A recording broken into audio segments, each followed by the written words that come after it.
Hello, നമസ്കാരം. എന്തൊക്കെയായിരുന്നു മലപ്പുറം കത്തി, അമ്പും വില്ലും, മെഷീൻ ഗണ്ണ്, അതിവേഗ റെയിൽ, എയിംസ്, എന്നിട്ടോ ഒടുവിൽ ഖുദാഗവ. ഇനി ആരോപണ പ്രത്യാരോപണങ്ങളാണ്. കേന്ദ്ര ബജറ്റ് കഴിഞ്ഞു, തെരഞ്ഞെടുപ്പ് കാലം വരുന്നു. ഇനി എന്തൊക്കെ കാണണം? ജനങ്ങളെ കഴുതകളാക്കാൻ കാത്തിരിക്കുന്നവരോട് ഒന്നേ പറയാനുള്ളൂ: പൊതുജനം കഴുതയല്ല സാർ. ഞാൻ ബി ദിലീപ് കുമാർ. അവഗണന ശീലമാക്കുന്ന അധികാരികൾ എപ്പോഴും ഓർത്തിരിക്കണം, ജനം എല്ലാം കാണുന്നുണ്ട്, അറിയുന്നുണ്ട്. പ്രിയ പ്രേക്ഷകരെ, സ്വാഗതം.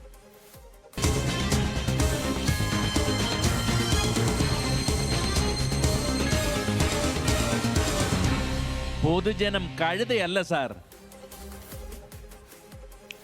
എന്ത് വിധി ഇത്! വല്ലാത്ത ചതി ഇത്. I propose a coconut promotion scheme in the coastal areas. Turtle trails along key nesting sites in the coastal areas of Odisha, Karnataka and Kerala. കേന്ദ്ര ബജറ്റിൽ അവതരിപ്പിച്ചതോടെ കേരളത്തോട് കാണിക്കുന്ന അവഗണനയെക്കുറിച്ച് പൂർണ്ണ ബോധവാന്മാരായിരിക്കുന്നു എന്നുള്ളതാണ്. കേന്ദ്ര ബജറ്റ് കേട്ടപ്പോൾ കേരളം ഇന്ത്യയുടെ ഭാഗമാണോ എന്ന് നമുക്ക് സംശയം തോന്നി. അല്ല, അത് തന്നെ പറഞ്ഞു. ഏതിലാ ഉള്ളത്? പറഞ്ഞ പോലെ ആമമുട്ട അല്ലേ ഉള്ളൂ.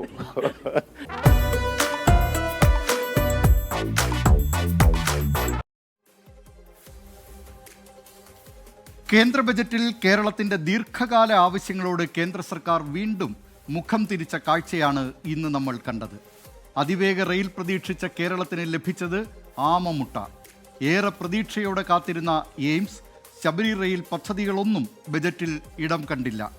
വിഴിഞ്ഞം തുറമുഖ വികസനത്തിന് പ്രത്യേക പാക്കേജോ സാമ്പത്തിക പ്രതിസന്ധി മറികടക്കാൻ കേരളം ആവശ്യപ്പെട്ട പ്രത്യേക ഗ്രാൻഡോ അനുവദിച്ചിട്ടില്ല. BJP അധികാരത്തിലേറ്റിയ തിരുവനന്തപുരം നഗരത്തിനും കേന്ദ്ര ബജറ്റ് നിരാശയായി. കടലാമയുടെ ആവാസ വ്യവസ്ഥ പ്രോത്സാഹിപ്പിക്കുന്നതിൽ മാത്രമാണ് ധനമന്ത്രി കേരളം എന്ന വാക്ക് ഉച്ചരിച്ചത്. കാണാം എന്ത് വിധി ഇത്! വല്ലാത്ത ചതി ഇത്. കേരളത്തിൽ എയിംസ് വരും. ഇതിനായി 5 ജില്ലകൾ നിർദ്ദേശിക്കാനാണ് കേന്ദ്ര സർക്കാർ ആവശ്യപ്പെട്ടത്. ഇങ്ങനെ തുടങ്ങി പൊതുജനങ്ങൾക്കേറെ പ്രതീക്ഷ നൽകുന്നതായിരുന്നു കേന്ദ്ര സഹമന്ത്രി സുരേഷ് ഗോപിയുടെ പ്രതികരണങ്ങൾ. ജില്ലകൾ തോറും നടന്ന് സുരേഷ് ഗോപി ഇക്കാര്യത്തിൽ വാഗ്ദാനങ്ങൾ ചൊരിഞ്ഞു. സംശയം പ്രകടിപ്പിച്ച ഗതാഗത മന്ത്രി KB ഗണേഷ് കുമാറിന് നൽകിയ മറുപടി കേന്ദ്രമന്ത്രി സുരേഷ് ഗോപി ഒന്നുകൂടി ഓർക്കണം.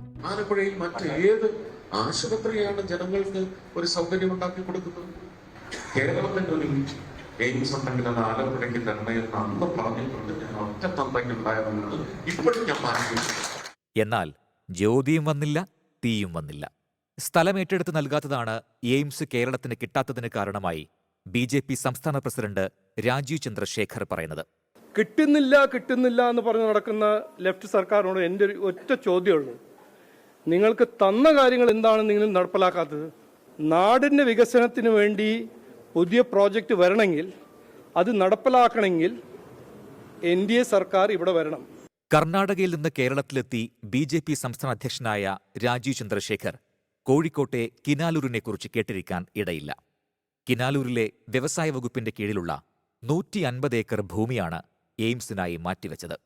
സർക്കാർ ഭൂമിക്ക് പുറമെ താമരശ്ശേരി താലൂക്കിലെ കിനാലൂർ, കാന്തലാട് വില്ലേജുകളിലെ 193 കുടുംബങ്ങളിലെയും ഒരു ക്ഷേത്രത്തിന്റെയും ഒരു പള്ളിയുടെയും കുടുംബാരോഗ്യ കേന്ദ്രത്തിന്റെയും ഉൾപ്പെടെ 40.68 ഹെക്ടർ ഭൂമി കൂടി എയിംസിനായി കേരളം കണ്ടെത്തിയിട്ട് വർഷങ്ങളായി. വാഗ്ദാനങ്ങൾ പലവട്ടം പലരും പറഞ്ഞിട്ടും എയിംസ് കേരളത്തിനില്ല. കേരളത്തിന് കിട്ടിയത് ആമയും ആമമുട്ടയും മാത്രം. I propose a coconut promotion scheme in the coastal areas. Turtle trails along key nesting sites in the coastal areas of Odisha, Karnataka and Kerala. കേന്ദ്ര ബജറ്റിൽ പ്രഖ്യാപിക്കും മുൻപേ കടലാമ സംരക്ഷണത്തിലും അവയുടെ മുട്ട സംരക്ഷിച്ച് വിരിയിക്കുന്നതിലും കേരളം മുന്നിലുണ്ട്. കേന്ദ്രമന്ത്രി നിർമ്മലാ സീതാരാമൻ കോഴിക്കോട്ടെ കൊളാവി തീരത്തെക്കുറിച്ച് കേട്ടിരിക്കില്ല. എന്നാ കേട്ടോളൂ. 1992 മുതൽ കടലാമകളുടെ സംരക്ഷണത്തിലൂടെ ലോകത്തിന് മാതൃക കാണിച്ചവരാണ് പയ്യോളി കൊളാവി തീരത്തുള്ളവർ. 65ഓളം കടലാമകൾ വരെ മുട്ടയിടാനെത്തിയിട്ടുണ്ട് കൊളാവി തീരത്ത്. മുട്ടകൾ കുഴിയിൽ കിടന്നാൽ കുറുക്കനും കീരിയുമെത്തി അകത്താക്കും.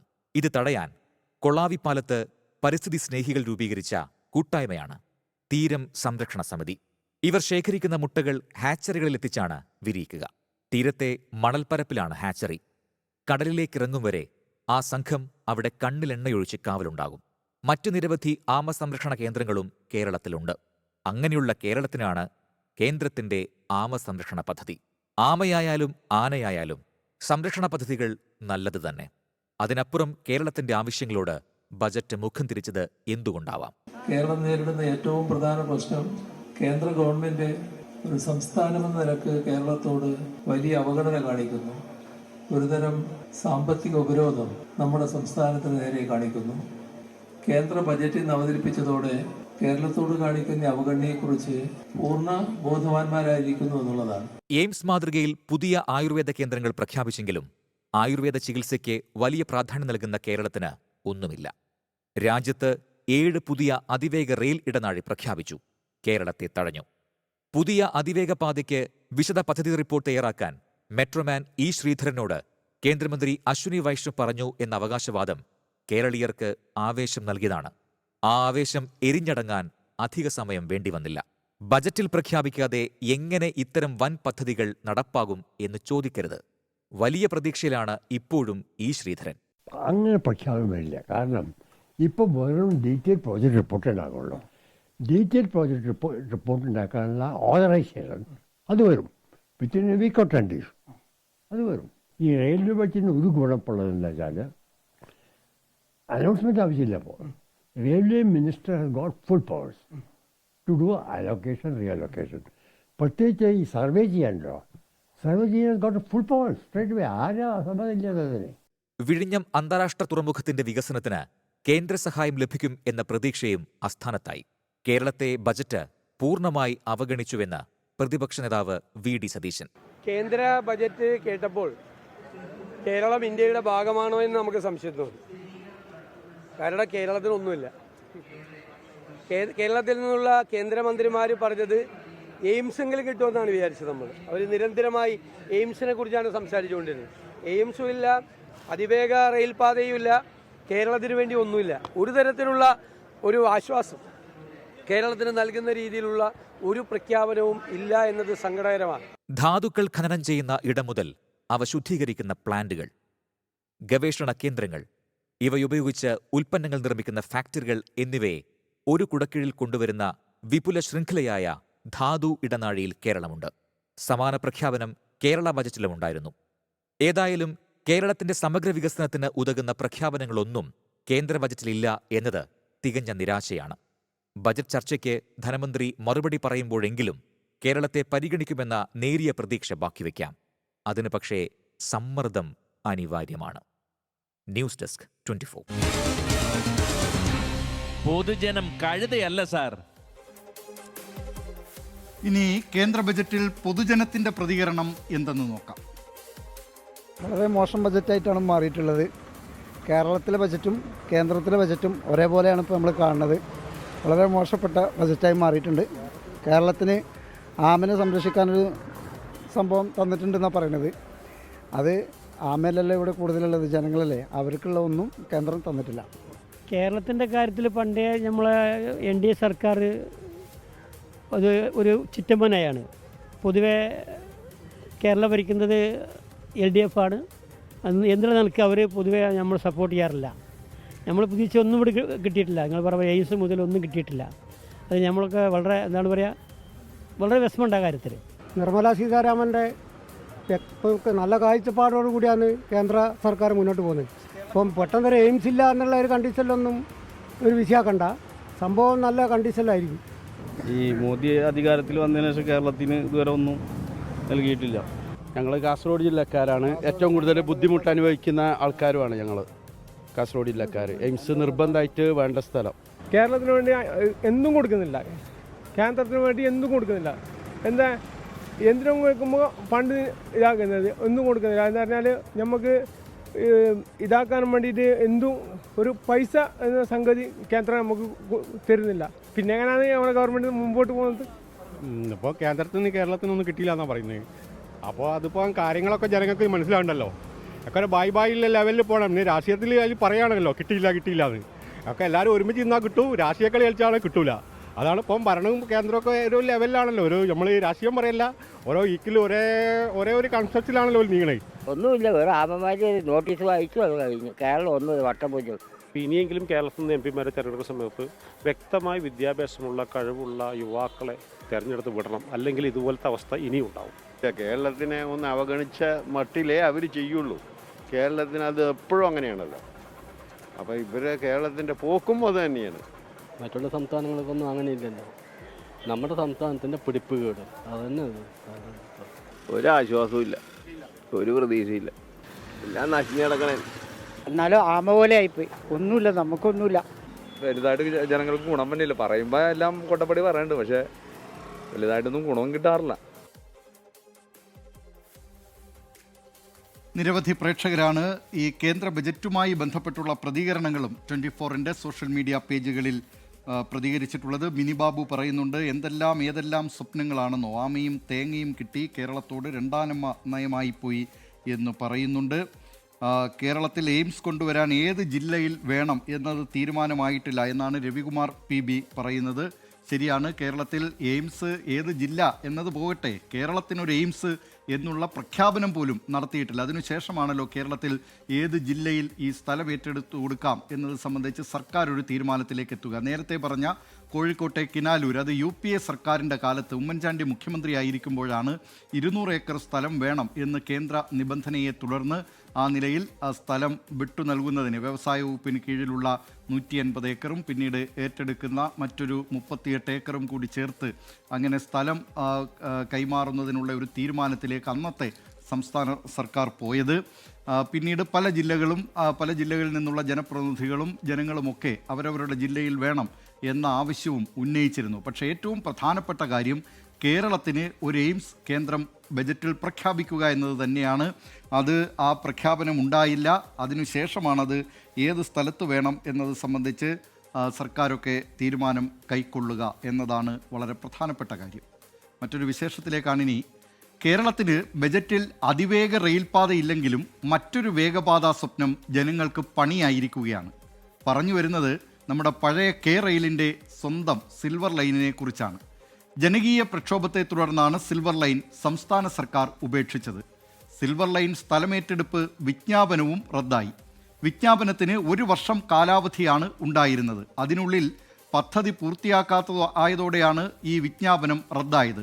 എന്നാൽ സ്ഥലം ഏറ്റെടുക്കലിനായി സ്ഥാപിച്ച മഞ്ഞക്കുറ്റികൾ സർക്കാർ മാറ്റുമോ അതോ ഭൂമി ഉടമകൾക്ക് മാറ്റാമോ എന്നതിൽ അവ്യക്തത തുടരുകയാണ്. മഞ്ഞക്കുറ്റികൾ സ്ഥാപിക്കുന്നതിനെതിരെ പ്രതിഷേധിച്ചവർക്കെതിരെ കേസുകളും എടുത്തിരുന്നു. പക്ഷേ ആ കേസുകളും റദ്ദാക്കിയിട്ടില്ല.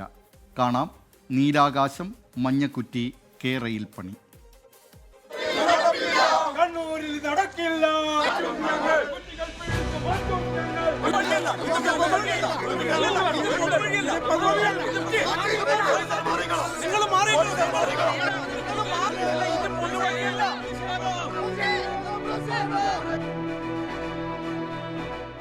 കേരളം കണ്ടതിൽ വെച്ച് ഏറ്റവും വലിയ സമരങ്ങളിലൊന്നിന് സാക്ഷിയായതാണ് സംസ്ഥാന സർക്കാരിന്റെ സ്വപ്ന പദ്ധതിയായിരുന്ന സിൽവർ ലൈൻ പദ്ധതി.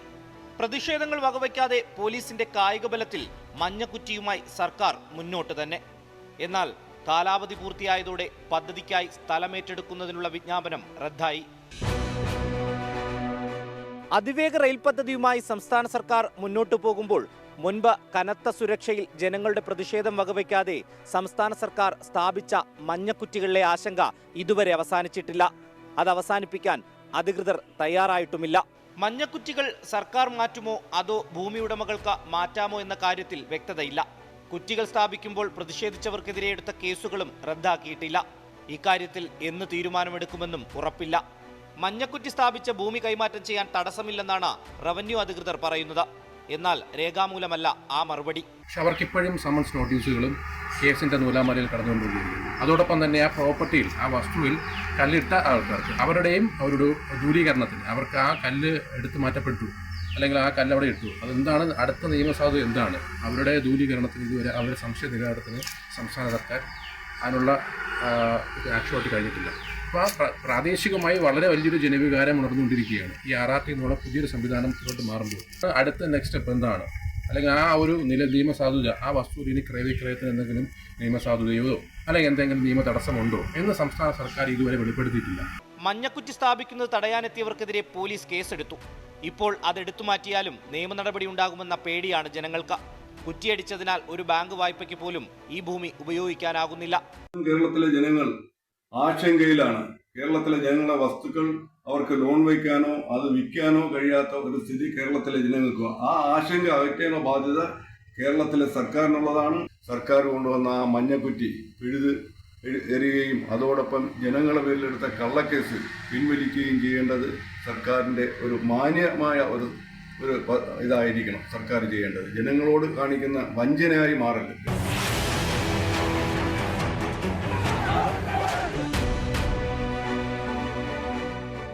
മഞ്ഞക്കുറ്റികളിൽ തീരുമാനം പറയേണ്ടത് റവന്യൂ വകുപ്പെന്നാണ് കേരളിന്റെ വാദം. സിൽവർ ലൈൻ പദ്ധതിയുടെ ഉത്തരവ് സംസ്ഥാന സർക്കാർ പിൻവലിച്ചിട്ടില്ല. പിൻവലിക്കാതെയാണ് അതിവേഗ റെയിൽവേ പദ്ധതിയുമായി മുന്നോട്ടു പോകുന്നത്. അതായത് സിൽവർ ലൈൻ പദ്ധതി പൂർണ്ണമായി ഉപേക്ഷിച്ചിട്ടില്ലെന്ന് സാരം. സിൽവർ ലൈൻ പദ്ധതിയുടെ സ്ഥലം ഏറ്റെടുക്കുന്നതിനുള്ള വിജ്ഞാപനം റദ്ദായ സാഹചര്യത്തിൽ ഇനി എന്ത് എന്നതിൽ വ്യക്തത വരുത്തേണ്ടത് സർക്കാരിന്റെ ഉത്തരവാദിത്തമാണ്. മഞ്ഞക്കുറ്റികൾ ഊരിമാറ്റണമോ വേണ്ടയോ എന്ന കാര്യത്തിൽ ആശങ്ക അവസാനിപ്പിക്കാൻ സർക്കാർ തയ്യാറാകണം. റിനു ശ്രീധർ, 24, തിരുവനന്തപുരം.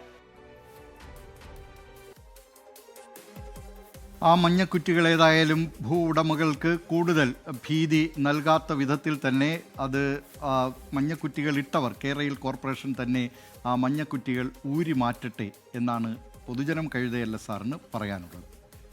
BJP ഭരിക്കുന്ന തലസ്ഥാന കോർപ്പറേഷൻ BJPക്ക് തന്നെ പിഴയിട്ട് വിവാദമായത് ദിവസങ്ങൾക്ക് മുൻപാണ്. കാര്യമെന്തെന്ന് ചോദിച്ചാൽ തലസ്ഥാന നഗരത്തിൽ പോലും ഹൈക്കോടതി ഉത്തരവുകൾ ലംഘിച്ച് ഫ്ലെക്സ് ബോർഡുകൾ ഉയർത്തിയതാണ്. പക്ഷേ ഈ വകയിൽ തിരുവനന്തപുരം കോർപ്പറേഷന് ലഭിക്കാനുള്ള തുക കേട്ടാൽ ഞെട്ടും. 40 ലക്ഷം രൂപ. സംസ്ഥാനത്തെ പ്രധാന പാർട്ടികളിൽ നിന്നും പിഴ ഈടാക്കുന്നതിൽ കോർപ്പറേഷന് മടിയുണ്ടോ എന്ന് പൊതുജനങ്ങൾ ചോദിച്ചു തുടങ്ങിയിട്ടുണ്ട്. കാണാം നിയമലംഘനത്തിൽ ഒറ്റക്കെട്ടോ. ഫ്ലെക്സ് ബോർഡ് വിവാദം ഹൈക്കോടതി കയറിയതാണ്. തലസ്ഥാന നഗരിയിൽ പോലും നിയമങ്ങൾ പാലിക്കാൻ സാധിച്ചില്ലെങ്കിൽ വടിയടിക്കേണ്ടി വരുമെന്നായിരുന്നു ഹൈക്കോടതിയുടെ താക്കീത്. പക്ഷേ ഈ നിയമങ്ങളെല്ലാം കാറ്റിൽ പറത്തുന്നത് ഉത്തരവാദിത്വമുള്ള പ്രമുഖ രാഷ്ട്രീയ പാർട്ടികൾ തന്നെയാണ്.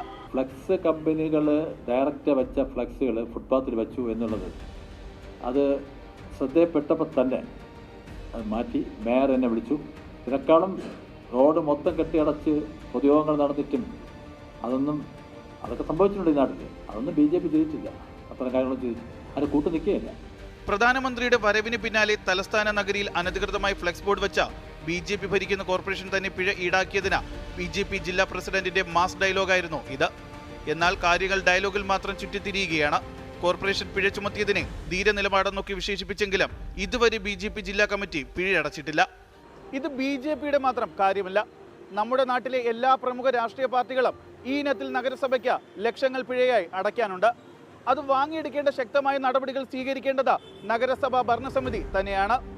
ഇടതുമുന്നണി ഭരിക്കുമ്പോഴാണ് CPM ഏരിയ സമ്മേളനങ്ങളുടെ പ്രചരണാർത്ഥം നഗരത്തിൽ അനധികൃതമായി ഫ്ലെക്സ് ബോർഡുകൾ സ്ഥാപിച്ചതിന് CPM ജില്ലാ കമ്മിറ്റിക്ക് 12.5 ലക്ഷം രൂപയുടെ പിഴ നോട്ടീസ് നൽകിയത്. 1 വർഷത്തോളം പിന്നിട്ടിട്ടും തുക അടയ്ക്കാൻ പാർട്ടി തയ്യാറായിട്ടില്ല. പിഴ ഈടാക്കാൻ കോർപ്പറേഷനും നടപടി സ്വീകരിച്ചിട്ടില്ല. സംസ്ഥാന സമ്മേളനത്തിന്റെ ഭാഗമായി ബോർഡുകളും കൊടികളും സ്ഥാപിച്ചതിന് CPIക്ക് 5 ലക്ഷം രൂപ പിഴയിട്ടെങ്കിലും തുടർ നടപടികൾ ഉണ്ടായിട്ടില്ല. വിവിധ പരിപാടികളുടെ പ്രചാരണത്തിന് ബോർഡുകളും കൊടികളും സ്ഥാപിച്ച വകയിൽ ജില്ലാ കോൺഗ്രസ് കമ്മിറ്റിക്കും കോർപ്പറേഷൻ ഒട്ടേറെ തവണ നോട്ടീസ് നൽകിയിട്ടുണ്ട്. ഇതും പാർട്ടി ഗൗരവമായി കണ്ടിട്ടില്ല. പിഴയും അടച്ചിട്ടില്ല. സർക്കാർ പരിപാടികളുടെ ഭാഗമായുള്ള ഫ്ലെക്സ് അനധികൃതമായി സ്ഥാപിച്ചതുമായി ബന്ധപ്പെട്ട PRDയും പിഴ നൽകാനുണ്ട്.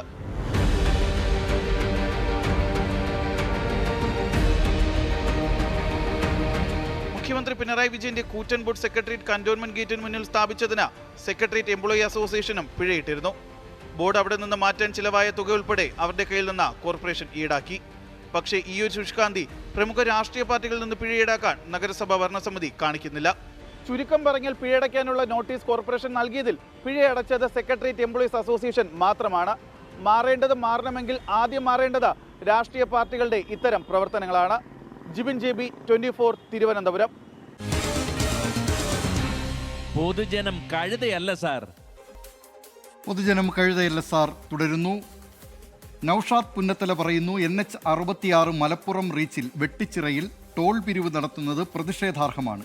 കൂരിയാട്, കുറ്റിപ്പുറം തുടങ്ങിയ സ്ഥലങ്ങളിൽ പണികൾ പൂർത്തിയായിട്ടില്ല എന്ന്. ഏതായാലും നൌഷാദ് പുന്നത്തല ഈ വിഷയം ശ്രദ്ധയിൽപ്പെടുത്തിയതുകൊണ്ട് നമുക്ക് അത് സംബന്ധിച്ച ഒരു വാർത്തയിലേക്ക് തന്നെ പോകാം. വിഷയം ട്രോളല്ല, ടോളാണ്. എങ്ങും പ്രതിഷേധമാണ്. നമ്മൾ പോകുന്നത് മലപ്പുറം വെട്ടിച്ചിറയിലേക്കാണ്. അവിടെ ടോൾ പിരിവ് ആരംഭിച്ചതോടെ പ്രതിഷേധം ശക്തമായിരിക്കുന്നു. ദേശീയപാതയിലെ മുഴുവൻ നിർമ്മാണവും പൂർത്തിയാകാതെ പിരിവ് നടത്തരുതെന്നാണ് മുസ്ലിം ലീഗിൻ്റെ ആവശ്യം. സ്വകാര്യ ബസ്സുകളെ ടോളിൽ നിന്ന് ഒഴിവാക്കണമെന്ന് ബസ്സുടമ സംഘവും ആവശ്യപ്പെട്ടു. കാണാം ഇത്തിരി റോഡിന് ഒത്തിരി പിരിവ്. രാവിലെ 8 മണിയോടെ വെട്ടിച്ചിറ ടോൾ പ്ലാസയിൽ പിരിവ് ആരംഭിച്ചപ്പോൾ തന്നെ പ്രതിഷേധവുമായി വിവിധ സംഘടനകൾ രംഗത്തെത്തി.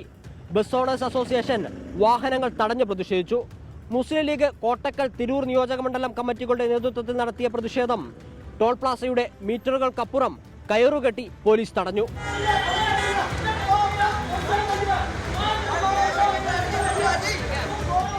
വളാഞ്ചേരിക്കും പുത്തനത്താണിക്കുമിടയിലാണ് മലപ്പുറത്തെ വെട്ടിച്ചിറ ടോൾ പ്ലാസ.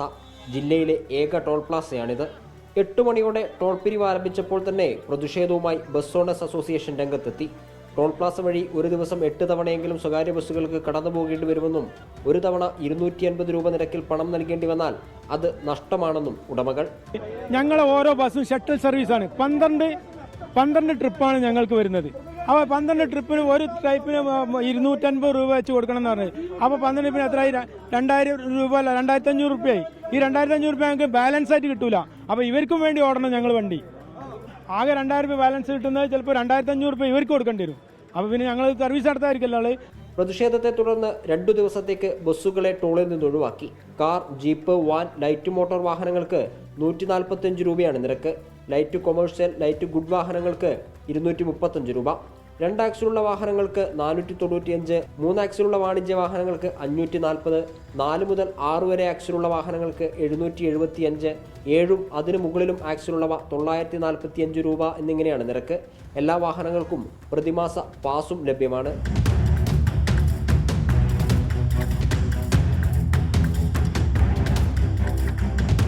കുറ്റിപ്പുറത്തും വട്ടപ്പാറയിലും കൂരിയാടും ദേശീയപാതാ നിർമ്മാണം പൂർത്തിയാകാതെ പിരിവ് ആരംഭിച്ചതാണ് മുസ്ലിം ലീഗിന്റെ പ്രതിഷേധത്തിന് കാരണം.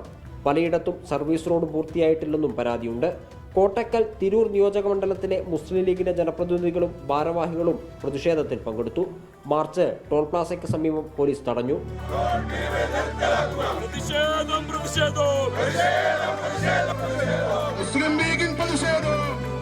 ദേശീയപാതയിലെ ഏറ്റവും അധികം ചുങ്കം കൊടുക്കേണ്ടത് ഈ വെട്ടിച്ചിറ ചുങ്കത്താണ്. മലപ്പുറം ജില്ലയിലെ ഏക ടോൾ ബൂത്താണിത്. ഈ ടോൾ ബൂത്തിലൂടെ സഞ്ചരിക്കുന്ന ആളുകളിൽ നിന്ന് എന്തുകൊണ്ടാണ് ഇത്രയും ഭീമമായ തുക ഈടാക്കുന്നത് എന്ന ചോദ്യമാണ് ഞങ്ങൾ ഉന്നയിക്കുന്നത്. ടോൾ പിരിവ് അവസാനിപ്പിച്ചില്ലെങ്കിൽ പ്രതിഷേധം തുടരാനാണ് മുസ്ലിം ലീഗിന്റെ തീരുമാനം. ടോൾ പ്ലാസയുടെ നിർമ്മാണം പൂർത്തിയായാൽ ഉടനെ ടോൾ പിരിവും ആരംഭിക്കുന്നു എന്നാണ് ജനങ്ങളുടെ ആക്ഷേപം. ടോൾ പ്ലാസയുടെ നിർമ്മാണം മാത്രം പൂർത്തിയായാൽ മതിയോ? ദേശീയപാതയുടെ നിർമ്മാണം പൂർണ്ണമായും പൂർത്തിയാവേണ്ടേ എന്നത് ന്യായമായ ചോദ്യമാണ്. കാരണം ഇക്കണ്ട ജനങ്ങളുടെ ഭൂമിയും അവരുടെ വീടുകളും അവരുടെ വ്യാപാര സ്ഥാപനങ്ങളുമൊക്കെ ഇടിച്ചു നിരത്തിയാണ് ഇന്നീ കാണുന്ന രീതിയിൽ ദേശീയപാത പുരോഗമിക്കുന്നത്. മുഹമ്മദ് അർഷക്കിനൊപ്പം ഗോകുൽ കെ വേണുഗോപാൽ, 24 മലപ്പുറം. പൊതുജനം കഴുതയല്ല സാർ. ആരോഗ്യവകുപ്പിന്റെ അനാസ്ഥയുടെ നേർക്കാഴ്ചയിലേക്കാണ് ഇനി നമ്മൾ പോകുന്നത്. കോവിഡ്, നിപ മഹാമാരിയെ അതിജീവിച്ച് വർഷങ്ങൾ കഴിഞ്ഞിട്ടും അന്നുപയോഗിച്ച PPE കിറ്റുകളും മാസ്കുകളും സിറിഞ്ചുകളുമൊക്കെ കുന്നുകൂട്ടിയിട്ടിരിക്കുകയാണ്. ദിനംപ്രതി ആയിരക്കണക്കിന് രോഗികൾ എത്തിച്ചേരുന്ന കോഴിക്കോട് മെഡിക്കൽ കോളേജിലാണ് ഈ ദുരവസ്ഥ. കാണാം ആശുപത്രിക്കും വേണം ചികിത്സ.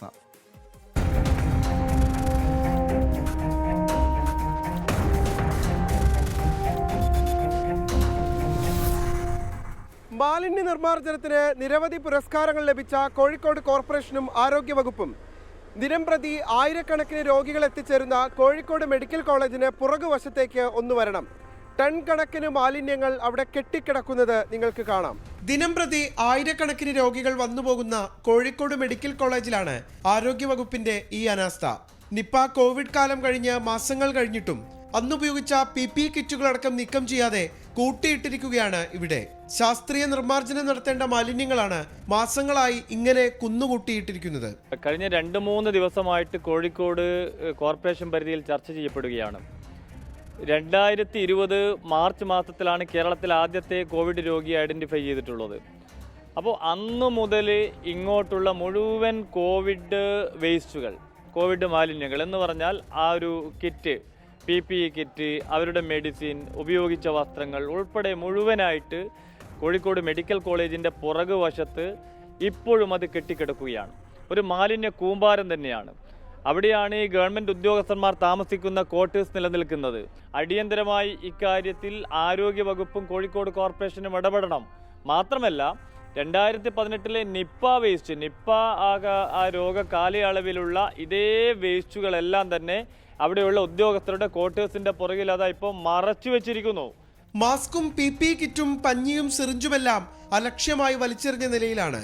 ആശുപത്രി മാലിന്യങ്ങൾ വൈകാതെ ശാസ്ത്രീയ നിർമ്മാർജ്ജനം നടത്തണമെന്നിരിക്കെയാണ് ഈ അനാസ്ഥ. എന്നാൽ മാലിന്യ നിർമ്മാർജ്ജനത്തിൽ തങ്ങൾക്ക് ഉത്തരവാദിത്വമില്ലെന്ന് പറഞ്ഞ് കൈയൊഴിയാനുള്ള ശ്രമമാണ് മെഡിക്കൽ കോളേജ് അധികൃതരുടെ ഭാഗത്തു നിന്ന് ഉണ്ടായത്. മെഡിക്കൽ മാലിന്യങ്ങളാണ് ഇങ്ങനെ കുന്നുകൂടി കിടക്കുന്നത്. ഒരു മഴ പെയ്താൽ കാര്യങ്ങൾ കൂടുതൽ സങ്കീർണമാകും. ഞങ്ങൾക്കൊന്നും ചെയ്യാനില്ലെന്ന് പറഞ്ഞ് കൈ കഴുകുകയല്ല മെഡിക്കൽ കോളേജും കോർപ്പറേഷനും ചെയ്യേണ്ടത്. അടിയന്തര നടപടി ഇക്കാര്യത്തിൽ വേണം. നിഖിൽ പ്രമേഷ്, 24 കോഴിക്കോട്. പൊതുജനം കഴുതയല്ല സാർ. പൊതുജനം കഴുതയല്ല സാറിൻ്റെ ഇന്നത്തെ അധ്യായം പൂർണ്ണമാവുകയാണ്. ഇനി 24-ൻ്റെ സജീവ സംവാദ പരിപാടിയായി എൻകൗണ്ടറുമായി ഹാഷ്മി താജ് ഇബ്രാഹിം ചേരുന്നു. Over to Hashmi.